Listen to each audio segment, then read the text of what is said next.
மின்சார திருட்டுன்றது ஒரு சகஜமாயிடுச்சு. தனியா வாங்காம ஒரு போலீஸ் பூத்துன்னு வைக்கிறாங்க. அப்ப அந்த மீட்டர் வாங்குறதுக்கு என்ன பிரச்சனை? எத்தனையோ போலீஸ் பூத்துல மின்சார திருடிக்கிறாங்க. அங்க இந்த மின்சார திருடிட்டாங்கன்ட்டு ஃபைன் போட்டிருக்காங்களா? சம்பந்தமாக நம்ம காவல்துறை தலைவர் அவருக்கு ஒரு கம்ப்ளைண்ட் கொடுத்துக்கிறோம். இன்னைய தேதியில விஜிலன்ஸ்லயும் கொடுக்குறோம். இது ஒரு விதமான ஊழல் தான். விரைவில் நான் அதெல்லாம் லைவ் வீடியோல உங்களை நான் சந்திப்பேன். இந்த ரோட்ல நடக்கக்கூடிய நிகழ்வுகளுக்கு எல்லாமே மீட்டிங்க்கு, அரசியல்வாதிங்க மீட்டிங்லாம் பார்த்தீங்கன்னா 80% கரண்ட் இருக்கு. சும்மானா ஜென்செட் எடுத்துன்னு பின்னாடி வச்சுட்டு ஆளுங்கட்சி பண்றாங்கன்ட்டு இவங்க சொல்றது, எதிர்கட்சி பண்றாங்கன்ட்டு அவங்க சொல்றது. ஆடி மாதம் ஆகட்டும், ஏதாவது ஒரு கோயில் திருவிழா ஆகட்டும், தொடர்ந்து பில்லர்ல இருந்து எடுக்கிறாங்க. இது சம்பந்தமா ஆல்ரெடி நான் புகாரும் கொடுத்துருக்கேன். மின்சாரத்துல நம்மளுக்கு லாபம் தான், நஷ்டம் கிடையாது. ஒரு பக்கம் மின்சார உற்பத்தி இருந்தா அதோட திருட்டுன்றது எப்படின்னா, ஒரு காலி குடத்துல கீழே நல்லா பெரிய ஹோல்ஸ் போட்டு கிணத்துள்ள விட்டு தண்ணி எடுக்கிற மாதிரி தான் மின்சாரத்துறை இருக்கு.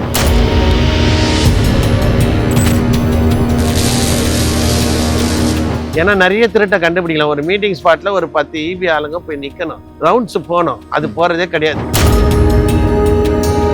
இது இருக்க மின்சாரத்துறை அந்த மாதிரி ஃபைன் போட்டவங்களுடைய பணம் எவ்வளோன்ட்டு வெளியில சொல்லியிருக்காங்களா? கேள்விப்பட்டே இருக்க மாட்டேங்க, ஒரு பேப்பர்ல கூட வராது. அப்போ மின்சார வாரியன்றது நஷ்டத்துல போறதுக்கு காரணம் இன்னைக்கு 50% என்னால அடிச்சு சொல்ல முடியும்.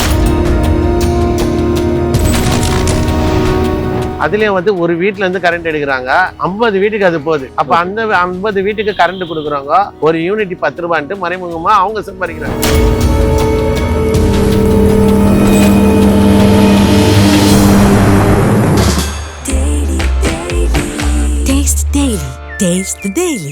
ரிப்ளை நேயர் வணக்கம். இன்று நம்மோடு யார் இருக்கான்னு பார்த்தீங்கன்னா, சமூக ஆர்வலர் சசிகுமார் அவர்கள் தான் இருந்திருக்காரு. வணக்கம்ண்ணா.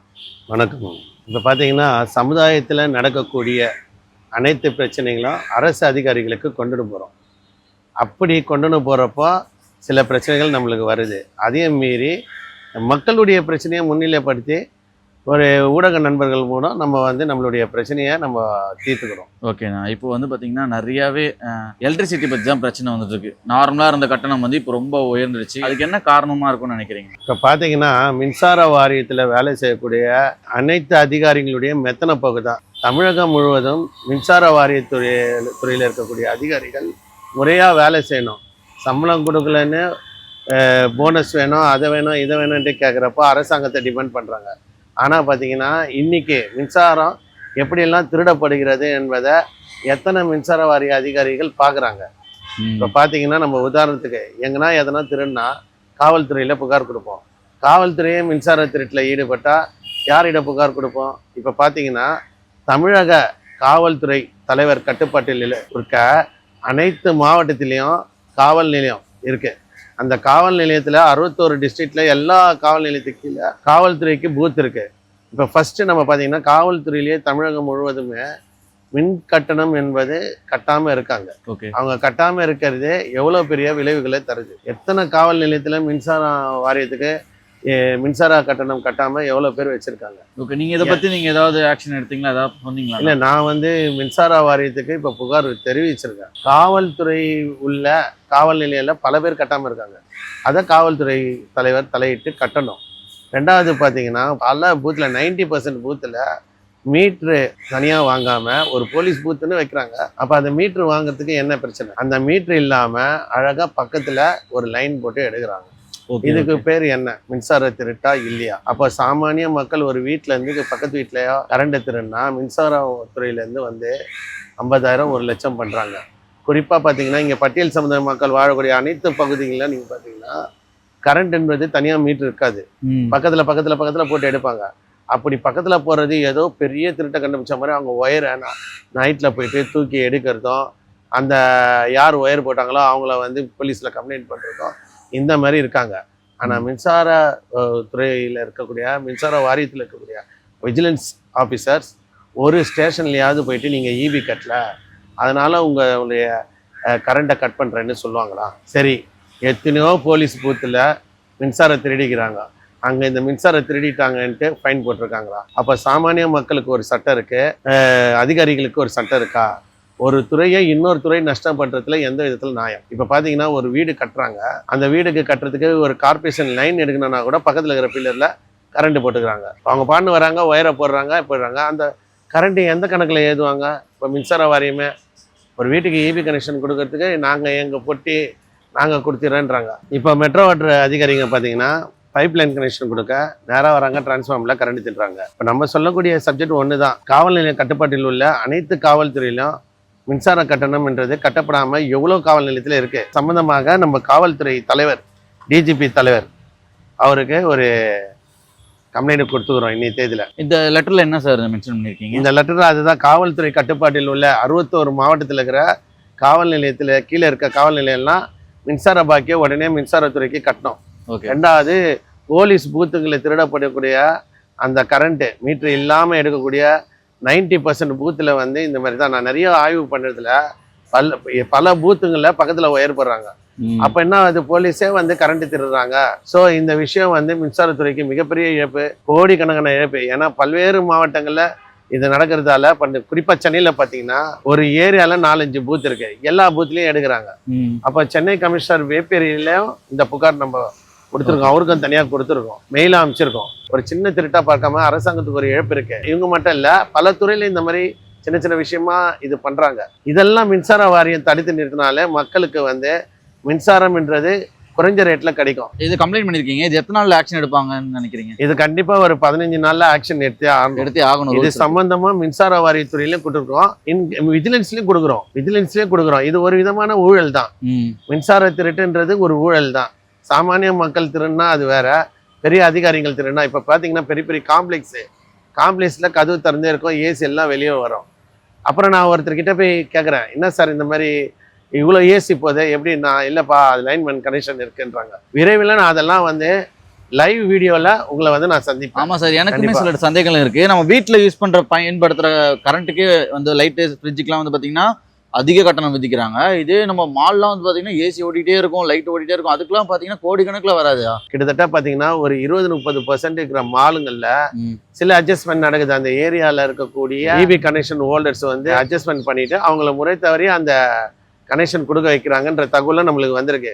அநேகமா அடுத்தது லைவ் வீடியோல அந்த மால்ல முறை தவறிய கனெக்ஷனை எடுக்கிறது உண்டான வேலையை எங்க ஆளுங்களை வச்சு நான் கண்டிப்பா பண்ணுவேன். ஆனா இதுல எனக்கு ஒரு சந்தேகம், இப்போ வந்து பாத்தீங்கன்னா லைன்ல இருந்து எடுக்கும் போது வந்து பாத்தீங்கன்னா நம்ம மேல கரண்ட் வராது, நார்மலா போயிட்டு இருக்கு, அதுல இருந்து அவங்க கரண்ட் எடுக்கிறாங்க. இதுல மக்கள் எப்படி பாதிக்கப்படுறாங்க நீங்க சொல்றீங்க? அதாவது ஒவ்வொரு மாவட்டத்துக்கும் பாத்தீங்கன்னா குறிப்பிட்ட மெகாவாட்ல தயாரிப்பாங்க சார். அப்படி தயாரிக்கிறப்போ அவங்களுக்கு அதிகப்படியான கரண்ட் வேணுன்றப்போ வெளி மாநிலங்களையும் வெளி மாவட்டங்களையும் தான் அவங்க எக்ஸ்ட்ரா காசு கொடுத்து தான் வாங்குவாங்க. ஓகே. அந்த மாதிரி இப்போ சென்னையில பாத்தீங்கன்னா இப்போ பேசன் பீச்சில் கரண்ட் பத்தலைன்னா மற்ற மாவட்டத்துல இருந்து வாங்குறப்போ அது கூடுதலா பணம் கட்டி தான் வாங்குறாங்க. கூடுதலா பணம் கட்டி வாங்குறப்போ அது மக்கள் அந்த பணம் வந்து மக்கள் மேல தானே வரி பணமா இருக்காங்க.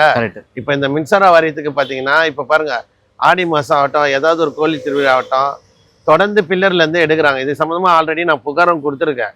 இந்த கோயில் ஃபங்க்ஷனு, இந்த ரோட்ல நடக்கக்கூடிய நிகழ்வுகளுக்கு எல்லாமே மீட்டிங்க்கு, அரசியல்வாதிங்க மீட்டிங்லாம் பார்த்தீங்கன்னா 80% கரண்ட் இருக்கு. சும்மா ஜென்செட் எடுத்துன்னு வந்து பின்னாடி வச்சுட்டு மின்சார திருட்டுன்றது ஒரு சகஜமாயிடுச்சு. ஆளுங்கட்சி பண்றாங்கன்ட்டு இவங்க சொல்றது, எதிர்கட்சி பண்றாங்கன்ட்டு அவங்க சொல்றது. இப்ப கரண்ட் வந்து அது திருடுறப்போ பற்றாக்குறை ஏற்படுற காரணத்துல வெளி மாநிலங்கள்ல இருந்து நம்ம வாங்கக்கூடிய இன்னைக்கு மின்சாரத்துறை எந்த அளவுக்கு நஷ்டமா இருக்கு பாத்தீங்கன்னா உங்களுக்கே தெரியும். எல்லா துறையும் நீங்க எடுத்து பாத்தீங்கன்னு வச்சுங்களேன், நஷ்டப்போக்குல தான் கவர்மெண்ட் காமிக்கிறாங்க. அப்ப லாபம் தரக்கூடிய விஷயம் பாத்தீங்கன்னா வெறும் டாஸ்மார்க் தான் காமிக்கிறாங்க. அதாவது படித்த இளைஞர்கள் டாஸ்மார்க்ல போய் வேலை செய்யறாங்க. அது எவ்வளவு பெரிய அவமானம். அந்த காலத்துல பாத்தீங்கன்னா படிக்காம இருப்பான், போய் ஒயின் ஷாப்ல போய் கேஸ் கழுவான். இப்ப படிச்ச இளைஞர்கள் இன்னைக்கு வந்து ஒரு வேலை வாய்ப்பு கிடைக்காம மின்சாரத்துறையிலேயே எவ்வளவு வேலைங்க காலியா இருக்கு. அதெல்லாம் பண்ணலாம். இப்ப விஜிலன்ஸ்ல எல்லாம் வந்து ஒரு மாவட்டத்துக்கும் 50 விஜிலன்ஸை போடலாம். ஏன்னா அந்த அளவுக்கு மின்சாரத்துல நம்மளுக்கு லாபம் தான், நஷ்டம் கிடையாது. ஒரு பக்கம் மின்சார உற்பத்தி இருந்தா அதோட திருட்டுன்றது எப்படின்னா, ஒரு காலி குடத்துல கீழே நல்லா பெரிய ஹோல்ஸ் போட்டு கிணத்துள்ள விட்டு தண்ணி எடுக்கிற மாதிரி தான் மின்சாரத்துறை இருக்கு. இப்ப எவ்வளவுதான் மின்சாரம் நம்ம உற்பத்தி பண்ணாலும் இந்த திருட்டை தடுக்கலைன்னா மின்சாரத்துறை எப்படி லாபகமா இயங்குன்றது தான் என்னுடைய கருத்து. ஏன்னா இப்ப நீங்க படிச்ச இளைஞர்கள் இது சம்பந்தமாக எல்லா இடத்துலயும் மின்சாரத்துறையில அதிக வேலை வாய்ப்பு உருவாக்கி இளைஞர்களுக்கு வந்து வேலை கொடுக்கணும். இந்த மின்சாரத்துறையில பட்டுக்கார இன்னைக்கு நைட்ல வந்து கரண்ட் போயிடுச்சுன்னா ஒரு 2 பேர் தான் இருக்காங்க, மிஞ்சி போனா ஒரு 10 பேர் இருக்காங்க.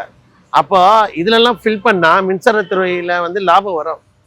ஏன்னா நிறைய திருட்டை கண்டுபிடிக்கலாம். ஒரு மீட்டிங் ஸ்பாட்ல ஒரு 10 இபி ஆளுங்க போய் நிக்கணும்.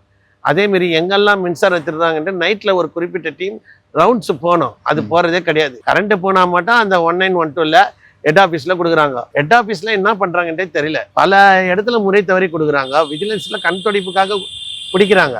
ஆனா அதெல்லாம் எந்த விதத்துல பொருந்துன்ட்டே தெரியல. இது வரைக்கும் மின்சாரத்துறை அந்த மாதிரி ஃபைன் போட்டவங்களுடைய பணம் எவ்வளோன்ட்டு வெளியில சொல்லியிருக்காங்களா? இவங்க மின்சாரம் திருடிக்கிறாங்க, இவங்களுக்கு இவ்வளோ ஃபைன் போட்டிருக்கோம், இத்தனை கோடி வருமானம் அரசுக்கு வந்தது என்று சொல்லியிருக்காங்களா? கேள்விப்பட்டே இருக்க மாட்டேங்க, ஒரு பேப்பர்ல கூட வராது. அப்போ மின்சார வாரியன்றது நஷ்டத்துல போறதுக்கு காரணம் இன்னைக்கு 50% என்னால் அடிச்சு சொல்ல முடியும். 50% கரண்ட்டு கள்ளச்சந்தையில தான் போகுது. அதுலேயும் வந்து ஒரு வீட்டுல இருந்து கரண்ட் எடுக்கிறாங்க, 50 வீட்டுக்கு அது போகுது. அப்போ அந்த 50 வீட்டுக்கு கரண்ட் கொடுக்குறவங்க ஒரு யூனிட் 10 ரூபான்ட்டு மறைமுகமா அவங்க சம்பாதிக்கிறாங்க. இது எல்லாமே மின்சார வாரியத்துக்கு நஷ்டம் தான் என்பதை தெரியப்படுத்தி. சரிங்கண்ணா, இவ்வளவு நேரம் மின்சாரத்தில் நடக்கிற ஊழலை பத்தி ரொம்ப அழகாவும் ஆழமாவும் பதில் சொன்னீங்க. உங்களோட பணி மென்மேலும் தொடரணும்னு சொல்லிட்டு ரிஃப்ளெக்டிங் சார்பாக கேட்டுக்கிறோம். உங்க நேரத்துக்கு ரொம்ப நன்றிண்ணே. ரொம்ப நன்றிப்பா. இந்த டைம் ஸ்பெண்ட் பண்ணின்னு சமுதாயத்துல மக்கள் பாதிக்கிற பிரச்சனையை இன்னைக்கு இந்த உலகம் ஃபுல்லா சொல்லி அது எனக்கு ஒரு வாய்ப்பு கொடுத்ததுக்கு மிக்க நன்றி.